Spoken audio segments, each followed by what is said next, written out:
성경 쭉 읽어 나가는 가운데 지금 예언서의 말씀 함께 받고 있습니다. 오늘 이 예언서의 말씀 통해서 하나님의 말씀을 대언하는 선지자의 마음을 우리 함께 좀 공감해 볼 수 있으면 좋겠습니다. 아모스 3장 7절 말씀에 이런 말씀이 있어요. 읽어봅시다. 시작. 주 여호와께서는 자기의 비밀을 그 종 선지자들에게 보이지 아니하시고는 결코 행하심이 없으시리라. 선지자라는 사람들이 어떤 사람인지를 이 말씀을 통해서 보여주죠. 선지자들은 하나님의 비밀을 먼저 본 사람들입니다. 하나님께서 어떤 일을 행하시기 이전에 행하실 그 일에 대한 계획들을, 그 비밀스러운 것들을 선지자들에게 미리 보여주셔서 선지자들이 세상에 말하도록, 전달하도록 하십니다. 그것이 선지자의 역할이에요. 여기에 비밀이라고 번역된 이 단어는 굉장히 독특하고 흥미로운 단어인데요. 원어로는 소드라고 읽습니다. 이게 개인적으로 비밀스럽게 나누는 은밀한 대화, 프라이빗한 컨버세이션 말하기도 하고, 저렇게 시크릿 카운슬, 비밀스러운 회의, 그렇게 번역이 되기도 하고, 신학자들은 저렇게 헤븐리 카운슬, 천상회의라는 용어로 저 단어를 번역하고 쓰고 있습니다. 예를 들자면은 이런 거예요. 예전에 열왕기 읽으면서 이런 장면이 있었죠. 읽어봅시다. 시작. 미가야가 이르되 그런즉 왕은 여호와의 말씀을 들으소서. 내가 보니 여호와께서 그의 보좌에 앉으셨고 하늘의 만군이 그의 좌우편에 모시고 서 있는데 여호와께서 말씀하시기를 누가 아합을 꾀어 그를 길랏 라못에 올라가서 죽게 할꼬 하시니 하나는 이렇게 하겠다 하고 또 하나는 저렇게 하겠다 했는데, 이 말씀이 묘사하고 있는 부분을 보면 꼭 옛날 사극에서 왕이 신하들 이렇게 쭉 세워놓고 어전회의하는 것 같죠. 하나님께서 보좌에 앉으시고 하늘의 만군이, 천사들이, 공중 권세 가진 이들이 좌우편에 모시고 섰습니다. 그리고 하나님께서 그들과 함께 의논하세요. 이 북이스라엘의 가장 악한 왕 아합을 어떻게 꿰어놔서 죽게 할까? 그래서 의논하십니다. 그래서 마치 이 천사들이 하나님의 참모인 것처럼 함께 모여서 회의를 하는 모습을 볼 수가 있어요. 물론 하나님께는 참모진들이 필요하지는 않으시겠죠. 지혜가 부족하셔서 천사들에게 이런 걸 물으시는 것이 아니라 하나님께서는 원래 그 지혜를, 권위를 나눠주시기를 기뻐하시잖아요.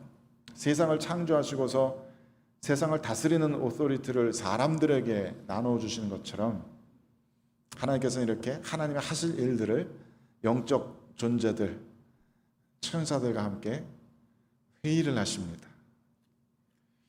이런 장면이 성경 여기저기서 나옵니다.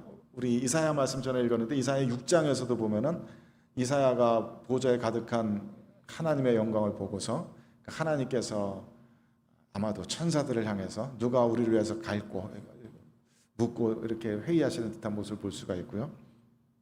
욥기에서도 비슷한 장면이 있었죠. 욥에 대해서 어떻게 할 것인가. 천사들이 둘러서고 사단이 거기 함께 그 자리에 참여해서 하나님과 이렇게 대화를 나누면서 일들을 결정하는 모습들이 나옵니다. 그래서 이 헤븐리 카운슬, 이 천상회의에서는 하나님의 하실 일들을 그렇게 결정하는 모임인 것 같아요.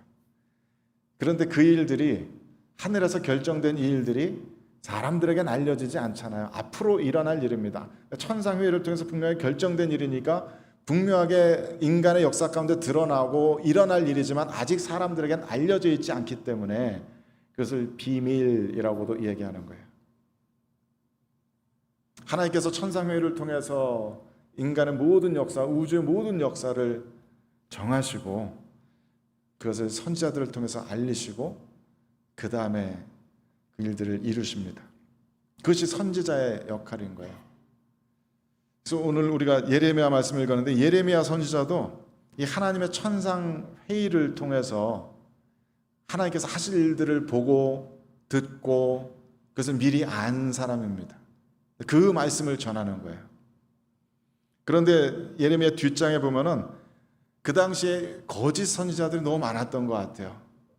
유다 왕국이 멸망을 앞두고 있는 그 도덕적으로 영적으로 타락한 그 시기에 하나님으로부터 말씀 받지 않았으면서 이것이 하나님의 말씀이다, 내가 꿈을 꾸었다, 하나님 환상을 보았다 하면서 거짓된 자기가 꾸며낸 말들을 전하는 그런 거짓 선지자들이 많았어요. 그래서 예레미야가 이렇게 꾸짖는 말씀을 대언합니다. 읽어봅시다. 시작. 누가 여호와의 회의에 참여하여 그 말을 알아들었으며 누가 귀를 기울여 그 말을 들었느냐. 이 예루살렘의 거짓 선지자들을 책망하시는 하나님의 말씀을 예레미야가 이렇게 전하고 있는 거예요. 너희 중에 이 거짓 선지자들 중에 누가 하나님의 천상회의에 진짜로 참여한 자가 있느냐, 누가 그 말을 들은 적이 있느냐, 너희들은 듣지 못하지 않았느냐라는 것이죠. 그 뒷구절에서도 이렇게 책망합니다. 읽어봅시다. 시작. 이 선지자들은 내가 보내지 아니하였어도 다름질하며 내가 그들에게 이르지 아니하였어도 예언하였은즉 그들이 만일 나의 회의에 참여하였더라면 내 백성에게 내 말을 들려서 그들을 악한 길과 악한 행위에서 돌이키게 하였으리라. 이 선지자들이 정말 하나님의 마음을 알았더라면, 하나님께서 행하실 일들을 알았더라면 그 이스라엘 백성들이 유다 백성들에게 어서 돌이켜서 하나님께로 돌아오라, 회개 하여라, 너희들의 죄를 그치고 하나님께 돌아오라, 그런 말들을 했을 텐데 이들은 그렇지 않았어요. 하나님께서 우리를 사랑하신다, 하나님께서 우리들에게 평강을 주실 것이다, 지금 우리는 괜찮다, 하나님께서는 그 사랑으로 우리들을 지키고 계신다, 늘 이런 거짓된 예언들만 자꾸 했던 거예요. 그런 거짓 선지자들을 책망하면서 이 23장 뒤에 말씀 보면은 예레미야 선지자가 이렇게 하나님의 말씀을 대언합니다. 읽어봅시다. 시작. 여호와의 말씀이니라. 나는 가까운 데 있는 하나님이요 먼 데 있는 하나님은 아니냐. 너희들은 하나님의 오전 회의에, 천상 회의에 참여하지 않았잖아. 너희들은 하나님의 마음을 모르잖아. 하나님의 계획을 하실 일들을 모르잖아. 그런데 이것이 하나님의 말씀이다. Declares the Lord. 하나님께서 이렇게 말씀하신다라고 하면서 그 뒤에 23장에 계속 이 표현을 반복해요. Declares the Lord. 이것이 여호와의 하나님의 말씀이다. Declares the Lord. 이것이 하나님의 말씀이다. 너희들은 그것을 모르지 않느냐. 그래서 하나님은 어떠한 분이시며 하나님께서 어떻게 우리들에게 진노를 퍼부을 것이고 어떻게 우리들에게 심판을 가져오실지를 불같이 토해냅니다. 예레미야가 이렇게 설교하는 모습을 상상해 보면 좀 오싹하기까지 해요. 사람이 어떻게 하나님께서 이렇게 말씀하신다라고 하면서 하나님의 말을 대언할 수 있을까요? 참 생각해 보면 오싹한 일입니다. 너희들이 하는 말들은 전부 거짓이다. 너희들은 하나님을 마음을 알지 못한다. 하지만 하나님께서는 이렇게 말씀하신다라면서 자기 입술을 통해서 하나님의 말씀을 대언하는 거예요. 참 담대하죠. 생각해보면 오싹한 이야기입니다. 말하자면 그 거짓 선지자들이 판을 치고 있는 예루살렘에서, 멸망을 앞두고 있는 그 유다 왕국에서 예레미야는 정말로 하나님의 비밀을 보았고 들었어요. 하나님께서 행하실 일들을 알았어요. 그래서 그것을 전해야 하는 것입니다. 아직 이루어지진 않았지만 천상회의에서 결정되었기 때문에 분명히 역사 가운데 드러날 그 일을 보았기 때문에 그것을 전합니다. 물론 이것은 예레미야 선지자가 자기가 원해서 했던 일은 아니에요. 사람으로서 선지자의 임무를, 소명을 부여받는 것은 그렇게 막 달갑게 제가 할게요 그러고 뛰어들 수 있는 일은 아닌 것 같아요. 예레미야도 그랬습니다. 예레미야 1장 말씀 보면은 예레미야가 선지자로서의 소명을, 콜링을 받는 그런 모습이 나오죠. 그때 예레미야는 처음에 거부합니다. 저는 아직 어립니다. 저는 아직 그냥 젊은이라서 이때 아마도 20살 남짓 때였을 거예요. 저는 아직 어려서 제가 어떻게 감히 하나님의 말씀을 전하겠습니까? 이게 제사장 가문의 사람이니까 한 25이나 되어서야 성전에 나가서 봉사할 수 있는데 아직 그 나이도 안 됐던 것 같아요. 20대 초반이나 20살 남짓 된 사람이 하나님의 이런 말씀을 받고서 겁이 나서 막 거부하는 거죠. 저는 아직 어립니다. 그런 거 할 수 있는 사람이 아닙니다. 그러니까 하나님께서 이렇게 예레미야에게 말씀하시면서 예레미야 살살 깨세요. 읽어봅시다. 시작. 여호와의 말씀이 또 내게 임하니라 이르시되 예레미야야 내가 무엇을 보느냐 하시매 내가 대답하되 내가 살구나무 가지를 보나이다. 여호와께서 내게 이르시되 내가 잘 보았도다. 이는 내가 내 말을 지켜 그대로 이루려 함이라 하시니라. 아마 유대 말을 아는 사람한테는 굉장히 재미있는 유머러스한 그런 장면일 거예요. 저는 어려서 하나님 말씀 못 전해요. 저는 안 돼요. 그러니까 하나님께서 환상으로 살구나무를 보여주십니다. 네 앞에 뭐가 보이느냐 하니까 예레미야가 살구나무 보입니다. 샤케드 보입니다. 뭐가 보이니? 샤케드. 그래, 그거야. 그렇게 하는 거야. 네가 지금 한 그 말대로 내가 내 말을 지켜서 사카드하여서 그대로 이룰 거야. 너 지금 예언한 거야. 바로 그렇게 하면 돼 라고 예레미야를 북돋우시는 거야. 내가 내 말을 너의 입에 넣어줄 테니까 너는 네 입에 넣어주는 내 말을 그냥 그대로 그렇게 전달하기만 하면 돼 라고 주님께서 말씀하시는 거예요. 그래서 예레미야가 엉겁결에 선지자로서의 삶을 시작합니다. 물론 그 선지자로서의 삶은 쉽지 않죠. 대부분의 선지자들이 그랬던 것처럼 정말 하나님의 말씀을 전하면은 많은 사람들이 싫어합니다. 그 말씀 받아들이려고 하지 않고 그 말씀 전하는 선지자들을 공격합니다. 그래서 예레미야도 굉장히 고통스러운 삶을 살았어요. 예레미야는 눈물의 선지자로 알려져 있잖아요. 예레미야 읽어 나가다 보면 예레미야가 가슴을 찢고 우는 장면이 굉장히 많이 나옵니다. 내가 괴롭다라고 막 한탄하는 장면이 많이 나옵니다. 자기가 전하는 그 메시지의 내용도 괴롭고 내가 사랑하는 내 동족 유다 이 민족이 다 멸망할 거라는 그 사실이 가슴 아프고 예루살렘 성전이 무너진다는 것이 가슴 아프고 그것에 대해서 꿈쩍도 않고 아랑곳하지 않는 내 동족들이 너무나 가슴 아프고 이들한테 핍박받고 미움받는 내 자신의 신세가 서러워서 아픕니다. 그래서 뒤에 20장 말씀 보면은 예레미야가 이렇게 한탄하면서 주님께 기도합니다. 읽어봅시다. 시작. 여호와여 주께서 나를 권유하심으로 내가 그 권유를 받았사오며 주께서 나보다 강하사 이기셨으므로 내가 조롱거리가 되니 사람마다 종일토록 나를 조롱하나이다. 내가 말할 때마다 외치며 파멸과 멸망을 선포하므로 여호와의 말씀으로 말미암아 내가 종일토록 치욕과 모욕거리가 됨이니이다. 내가 다시는 여호와를 선포하지 아니하며 그의 이름으로 말하지 아니하리라 하면 나의 마음이 불붙는 것 같아서 골수에 사무치니 답답하여 견딜 수 없나이다. 참 마음에 크게 울리는 말씀이죠.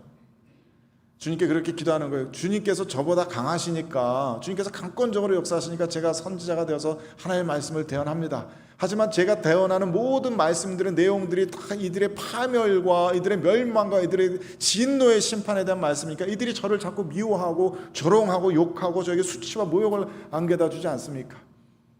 그게 너무 싫어서 다시는 하나님 말씀 안 전한다 결심을 해도 하나님 말씀이 제 안에서 불처럼 끌어올라서 이것을 견딜 수가 없으니까 제가 너무 힘이 듭니다. 이렇게 한탄하는 거예요. 생각해보면 정말 쉽지 않은 일입니다. 사람들이 죄를 짓는 것을 보는 것도 쉽지 않지만 그들에게 당신의 그런 죄 때문에 하나님의 진노의 심판이 임하실 것입니다. 당신이 돌이키지 않으면 하나님께서 당신에게 심판하실 겁니다 라고 말하는 거 쉽지 않아요. 그것도 지금 이 예레미야가 살고 있는 이 시대는 나라의 멸망을 앞두고 있는 시기에 우리는 역사를 지나왔으니까 알잖아요. 이때 이제 곧 나라는 완전히 멸망합니다. 민족들은 다 뿔뿔이 흩어집니다. 이들이 그토록 자랑했던 예루살렘 성전이 다 허물어지고 그 예루살렘의 성벽이 모두 다 황폐화됩니다. 나라가 국가가 없어지는 거예요. 민족이 사라지는 겁니다. 그것을 사람들한테 계속 전하면서 이 사람들이 그렇게 싫어하는 말들을 계속해서 전하면서 고통받고 있으니까 선지자의 마음이 어떻겠습니까? 그래서 예레미야는 계속해서 유대인들에게 이렇게 핍박을 받습니다. 사람들이 이렇게 얘기해요. 우리가 꾀를 내서 예레미야를 치자. 우리가 말로 그를 치고 그의 어떤 말에도 주의를 기울이지 말자. 자기들끼리 모여서 이렇게 수탁수탁하면서 예레미야를 칠 궁리를 하는 거예요. 예레미야 그걸 알아요. 또 뒤에 보면은 이 베냐민 지파의 아나돗 사람들이 이렇게 예레미야를 이렇게 협박합니다. 너 다시는 설교하지 마. 너 다시는 그렇게 여호와의 이름이라고 설교하지 마. 너 그러다 우리 손에 죽어라고 협박하는 겁니다. 나중에 뒤에 보면 예레미야가 옥에 갇히기까지 하죠. 이 유다 그 나라의 고관들이 하도 맨날 이렇게 나라가 멸망할 거라는 그런 안 좋은 얘기만 전하니까 예레미야를 때리고 옥에 아주 가두어 버립니다. 그런데도 예레미야는 전해야 됩니다. 이미 봤거든요. 예레미야는 천상회의를 통해서 하나님께서 하나님 나라의 백성들에게 어떤 계획을 가지고 계시는지 봤어요. 이 뒤에 31장에 나오잖아요. 하나님께서 하나님의 백성들과 새로운 새 언약을 맺으실 거예요. 이제 이 하나님 나라 백성들의 마음 가운데 하나님의 말씀이, 그 율법들이 새겨지게 될 거예요. 이제 바깥에서 듣는 게 아니라 이렇게 하라고 강제로 누가 설득시켜서 그러는 게 아니라 내 마음에서 우러나와서 하나님 나라의 율법들을 사랑하고 하나님 나라의 원칙들을 사랑하는 그런 사람들로 변화될 거예요. 성령 하나님과 함께 동행하면서 하나님의 마음을, 그 마음에 같이 품고 하나님과 동행하는 삶을 살아가는 그 하나님 나라의 백성들이 일어날 거예요. 예레미야는 그것을 봤어요.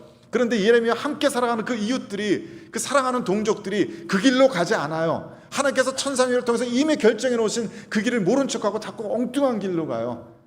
우상 숭배하고 죄 짓고 자신들의 공동체를 이런 사랑과 평강의 공동체가 아니라 불의와 억압과 모든 죄악에 관영한 그런 공동체로 만들어놔요. 그래서 하나님께서 이들에게 심판을 하실 것이라는 것을, 이들을 그 약속한 땅에서 쫓겨나실 거라는 걸 예레미야는 봤어요. 저 북쪽에서 군대들이 몰려와요. 예레미야는 봤어요. 무서운 군대들이 사자처럼 몰려들어서 예루살렘 성벽을 완전히 무너뜨리고 성전을 무너뜨려요. 예레미야의 귀에는 그 예루살렘 시민들이 마치 처다기를 낳는 여인처럼 울부짖는 소리가 들린다 그랬어요. 처다기를 낳는 여인처럼 울부짖는 그 비명소리가 예레미야 귀에는 너무나 선명해요. 그럼 모든 것이 다 황폐화되고 무너진 그 길을 향해서 이들은 달려가고 있기 때문에 예레미야는 그 길을 돌이키라고, 우리가 가야 될 길은 그 길이 아니라 이 길이라고 전하는 거예요. 그래서 하나님께서 이들을 그렇게 이스라엘 땅에서 내쫓으시는 것은, 이것은 정해진 필연이에요. 이것은 하나님께서 즉흥적으로 그냥 그렇게 벌 주시려고 하시는 것이 아니라 이것이 애초부터 이스라엘 백성이 처음 태동될 때부터 하나님과 맺으신 계약이에요. 하나님께서 애굽 땅에서 이들을 탈출시키시면서 그렇게 계약하셨잖아요. 내가 너희들의 하나님이 되어줄게. 너희들은 나의 백성이 돼. 그리고 내가 너희들에게 젖과 꿀이 흐르는 저 약속의 땅을 줄게. 그래서 내가 너희들을 위해서 그 땅에 살고 있는 원주민들을 내쫓아 줄게. 하지만 그것은 너희들이 잘해서가 아니라 이 땅에 살고 있는 원주민들이 그 땅을 죄악으로 더럽혔기 때문이야. 이 땅은 내 땅이다. 이 모든 땅은 하나님의 땅이죠. 이 가나안 땅도 하나님의 땅인데, 그래서 그것을 각 민족들에게 이렇게 나누어 주었는데, 이 가나안 땅에 그 사람들이 우상 숭배하면서 자녀들을 신에게 갖다 바치는 인신 제사를 지내면서 간음하면서 도적질하면서 서로를 상처 입히면서 그 온 땅을 죄로 더럽혔어요. 그래서 그들을 쫓아내시는 거라고 말씀하셨어요. 그러면서 이스라엘에게도 말씀하시길, 너희들도 그 땅에서 범죄하여서 그 땅을 죄로 더럽힌다면 너희들도 똑같이 쫓아낼 것이다. 하나님께서 이미 약속하셨어요. 그래서 쫓겨나는 거예요. 이미 하나님의 인도의 한도를 초과해서 이 사람들이 오랫동안 그 땅에 살면서 계속해서 우상 숭배하고 그 온 사회를 불의의 사회로 만들어 놓고 죄로 온 땅을 더럽히니까 이제 하나님께서 더 이상 참지 못하시고 이들을 쫓아내시는 거예요. 하나님께서 하나님의 땅을 이들에게 빌려주셨는데 그 땅을 온전히 잘 지키지 못했기 때문에 쫓겨나는 것뿐입니다. 그래서 예레미야에 계속 이런 메시지들이 나오죠. 읽어봅시다. 시작. 내가 너희 모든 형제 곧 에브라임 온 자손을 쫓아낸 것 같이 내 앞에서 너희를 쫓아내리라 하셨다 할지니라. 내가 너희들 앞서 한 100년 전에 북이스라엘 왕국을 아수르 대국에서 쫓아내는 것을 너희들 봤지 않았느냐. 너희들도 그렇게 똑같이 쫓겨날 것이다. 너희들이 지금 그렇게 누리고 있는 하나님의 은혜로 받은 그 모든 선물들이 너희들을 죄악으로 더럽힌다면 그것을 다 뺏어버릴 거야. 너희들에게 준 그 젖과 꿀이라는 그 약속의 땅을 너희들에게서 뺏어버릴 거야. 하나님의 언약이에요. 그래서 실제로 그 뒤로 우리 역사를 통해서 보는 것처럼 이스라엘은 그 나라를 회복하지 못합니다. 그 땅으로 돌아오지만 그 땅의 법적인 주인은 바사 제국이었고 그리스 제국이었고 로마 제국이에요. 자기들이 그 땅의 주인이 되지 못해요. 하나님의 언약입니다. 게리 버지라는 신학자분이 이런 책에서 그 얘기를 정말 신학적으로 깊이 있게 성경 추적하면서 깊이 있게 다루고 있어요. 이 책에서 이분이 하시는 말씀은 지금 이스라엘과 팔레스타인 지금도 막 전쟁하고 있잖아요. 그게 이스라엘 땅이 아니라는 겁니다. 하나님의 땅이죠.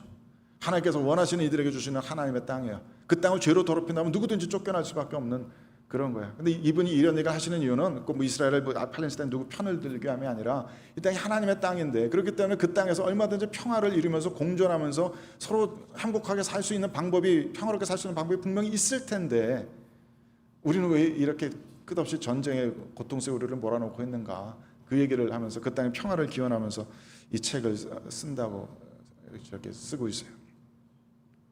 그래서 하나님께서는 그 언약하신 말씀 그대로 유대 민족의 죄가 관영하기 때문에 그들을 다 그 땅에서 쫓아내십니다. 그게 정해진 일이에요. 그래서 하나님께서는 예레미야에게 그들을 위해서 아예 기도도 하지 말라고 말씀하세요. 읽어봅시다. 시작. 그런즉 너는 이 백성을 위하여 기도하지 말라. 그들을 위하여 부르짖어 구하지 말라. 내게 간구하지 말라. 내가 내게서 듣지 아니하리라. 이들의 멸망은 정해졌어요. 결정하셨어요. 너희들이 아무리 기도해도 안 해. 이건 이루어질 일이야. 그리고서 하나님께서는 왜 그래야만 하는지, 이들이 얼마나 끔찍한 죄인인지를 낱낱이 고발하세요. 그래서 예레미야가 예루살렘 성전에서 예배드리러 나오는 이들을 향해서 이렇게 설교하잖아요. 너희들이 성전에 예배드리러 나오지만 성전에서는 하나님을 섬기는 것 같지만 성전 바깥에 나가면 너희들은 우상 숭배하는 자들 아니냐. 예루살렘 성전 있는 그 바로 밑에 골짜기에서 너희들은 나뭇가지 주워다가 불 떼우고 가루 반죽해가지고 그거 가지고 하늘의 여신에게 섬기고 온갖 우상들에게 섬기고 거기다 술을 갖다 부어 바치고 그 제사 드리고 있지 않냐. 이 동시대 활동했던 에스겔 선지자가 그 예루살렘 성전에서 벌어지는 끔찍한 우상 숭배에 대해서 그렇게 고발합니다. 온 예루살렘에 우상이 가득하다고. 애굽의 우상과 가나안의 우상과 아수르 우상과 온 이방의 우상들을 예루살렘 성전에 다 벌려놓고 성전 벽마다 그 우상들을 그림을 그려놨다 그랬어요. 성전에 골방에 여인들이 모여가지고 뜰에서 태양신을 섬기고 여인들이 골방에 모여서 그 태양신의 아들을 위해서 애국하면서 태양신의 아들을 섬기고 있다 그랬어요. 안에서, 이 성전 안에서, 여호와 하나님의 이름으로 지어진 이 성전 안에서 마치 하나님의, 여호와 하나님의 예배자인 척하면서 그 안에서는 우상을 섬기고 있는, 바알을 섬기고 있고 아세라를 섬기고 있고 자신의 물질적인 탐욕을 섬기고 육신적인 쾌락을 섬기는 그들의 우상 숭배를 하나님께서 낱낱이 고발하십니다. 그러니까 네가 아무리 나한테 울부짖고 부르짖고 기도해도 이미 결정된 일이야. 기도조차 하지 마. 주님께서는 그렇게 말씀하세요. 하지만 그럼에도 불구하고 이런 상황 속에서 예레미야는 오늘 우리가 읽은 본문 말씀처럼 기도하는 거예요. 다시 한번 읽어봅시다. 시작. 여호와여, 내가 알거니와 사람의 길이 자신에게 있지 아니하니 걸음을 지도함이 걷는 자에게 있지 아니하니다. 원문을 보면 문장이 좀 어려워요. 이해하기 힘든 문장인데 또 메시지 성경에 보면 저렇게 좀 의역해서 편하게 풀어놨죠. I know God. 예, 맞습니다, 주님. 저도 알아요. 이들은 자기들이 지금 어떤 길을 걸어가는지 알지 못해요. 이들은 자신들이 어떻게 살아야 하는지 알지 못해요. 이들이 자신들의 삶을 스스로 스스로 이끌어 나가지 못해요. 이들은 어리석어서 그렇습니다. 이들은 한낱 그냥 연약한 피조물 뿐이지 않습니까? 불쌍히 여겨달라는 거죠. 용서해달라는 거죠.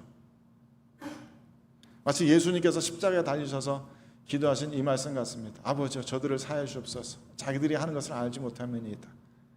예수님에게 가시면류관을 씌우고 채찍으로 때리고 조롱하고 뺨을 때리고 침을 뱉고 급기야는 옆구리를 창으로 찔러대면서 죽이는 그들을 향해서 주님께서 기도하셨어요. 용서해 주옵소서. 저들은 자기들이 무슨 짓을 하는지 알지 못합니다. 스데반 집사가 그 유대인들에게 하나님 나라의 복음을 전하면서 이렇게 기도했죠.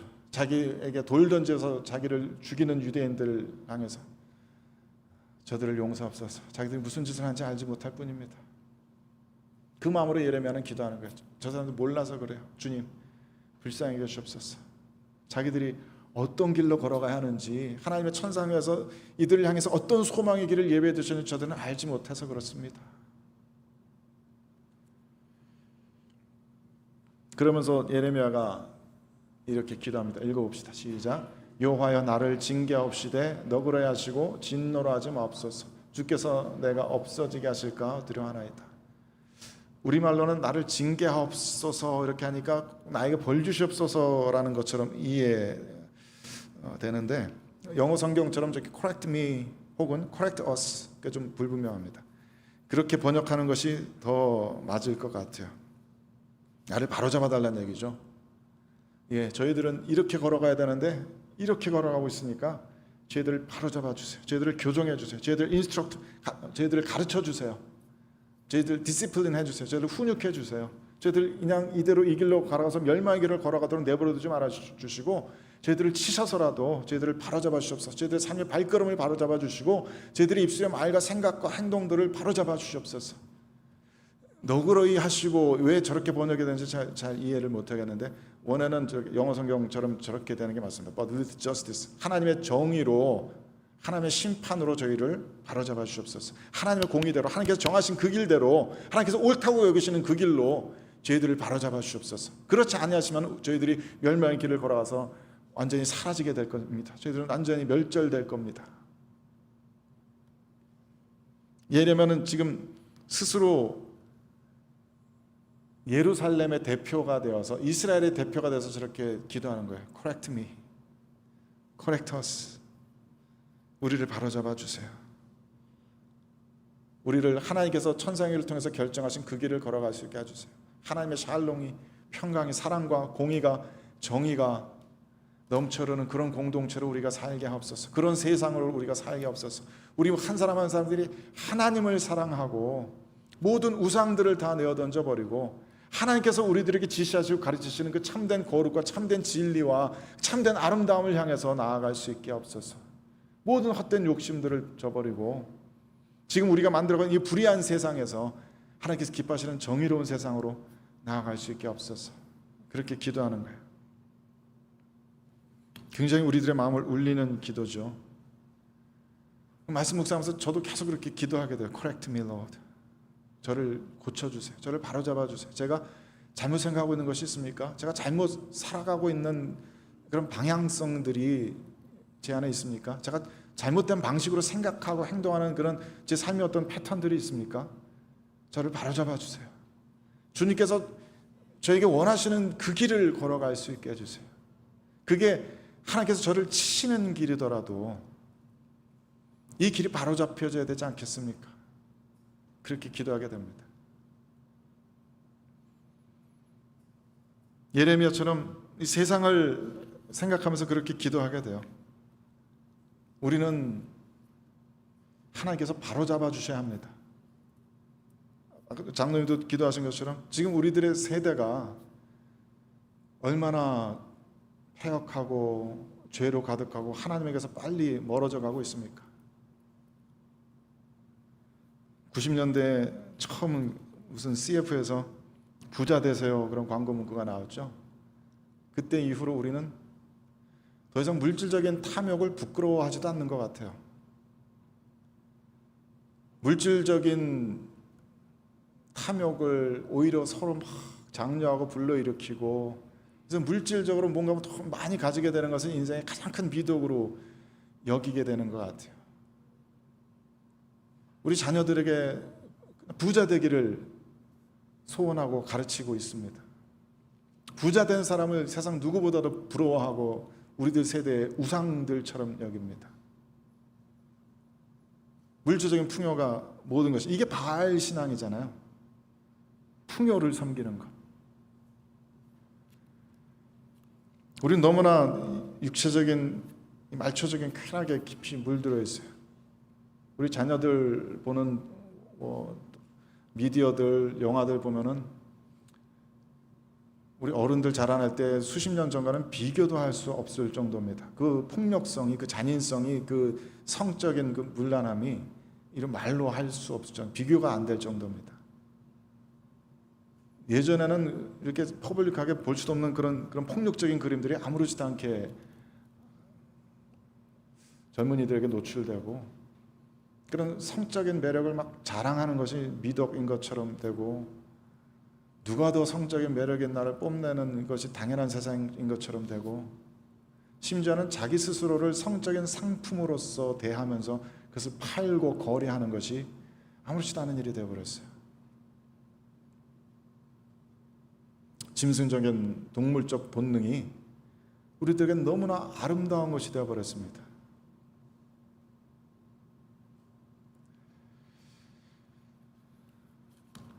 로마서 말씀처럼 죄악을 죄악으로 여기지 않고 그것을 행할 뿐만 아니라 그것을 행하는 이들을 옳다라고 말하는 세상이 되어버렸어요.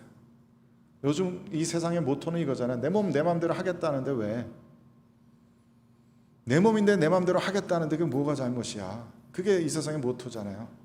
내가 내 마음대로 내 몸이 원하는 대로 내 성적인 쾌락을 추구하겠다는데 그 대상이 누가 되었든지 내가 그 대상을 가지고 성적인 쾌락을 추구하겠다는데 내가 내 뱃속의 악이 내가 내 마음대로 지우겠다는데 왜? 심지어는 내가 죽을 날 그 순간은 내가 결정하겠다는데 왜?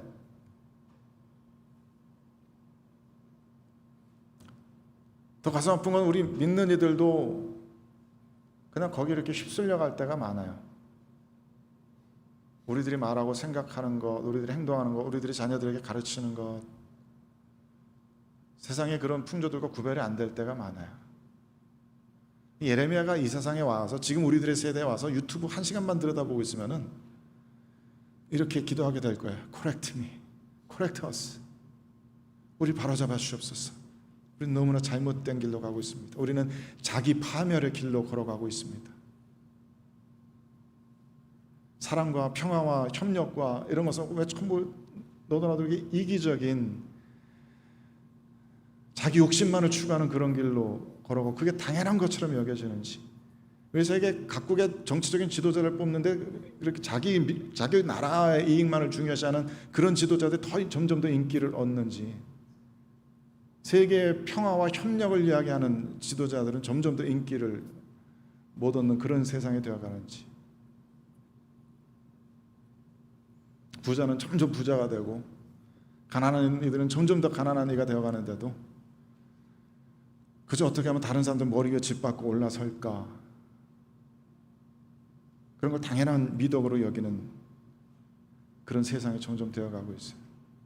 우리도 그런 세상에 휩쓸려 가고 있어요.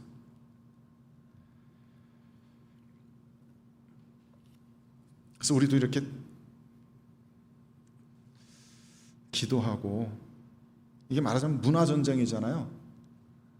우리의 삶의 문화를 어떻게 변화시킬까에 대한 전쟁인데, 거기서 그냥 휩쓸려가는 것이 아니라 좀 하나님 나라의 문화들을, 삶의 방식들을 만들어내는 우리가 되어야 되겠습니다. 그게 우리들 스스로를 바로잡는 길이겠죠. 5장 1절 말씀 이렇게 되어 있어요. 읽어봅시다. 시작. 너희는 예루살렘 거리로 빨리 다니며 그 넓은 거리에서 찾아보고 알라. 너희가 만일 정의를 행하며 진리를 구하는 자를 한 사람이라도 찾으면 내가 이 성읍을 용서하리라. 그 예루살렘에 그 한 사람이 없었던 거예요. 정의를 행하고 진리를 추구하는 사람이 한 사람이 없었던 거예요. 앞으로 장차 나타날 그리스도에 대한 바람의 그런 말씀이기도 하겠죠. 우리 모두는 예수 그리스도 그 정의를 행하시고 진리를 추구하시는 그분으로 말미암아서 구원받는 사람들입니다. 그리고 그렇기 때문에 우리도 그리스도의 지체가 되어서 같이 그 길을 걸어가야 되겠어요. 세상을 위해서 기도해야죠. 하지만 기도가 전부가 아니라 기도로 인해서 하나님의 뜻을 알고 하나님께서 정하신 그 길을 알고 그 다음에는 기도가 아니라 정의를 행하고 진리를 추구해야 합니다. 살아야 합니다. 그 일이 얼마나 작은 일이 되었든지 간에, 얼마나 열매를 맺는 일이든지 간에 한 사람이라도 내가 이 도시를 위해서, 이 공동체를 위해서 정의를 행하고 진리를 추구하는 자가 되기를 원합니다. 우리를 바로잡아 주시옵소서 하는 그 길을 우리는 걸어가야 되겠습니다. 우리로부터 우리들의 삶을 바로잡아 주시고 우리 가정을 바로잡아 주시고 우리들의 이 교회 공동체를 바로잡아 주시옵소서. 그래서 우리가 이 도시에서 함께 정의를 행하고 진리를 추구하는 자가 되게 없어서 그렇게 하나님께 간구하고 또 그런 삶의 길을 걸어갈 수 있는 우리가 되길 바랍니다. 그래서 이 한 주간 동안에 Correct me, correct us, 이 기도가 우리들의 영혼에 계속해서 울려 퍼질 수 있게 되기를 주님의 이름으로 축원합니다. 함께 기도하겠습니다.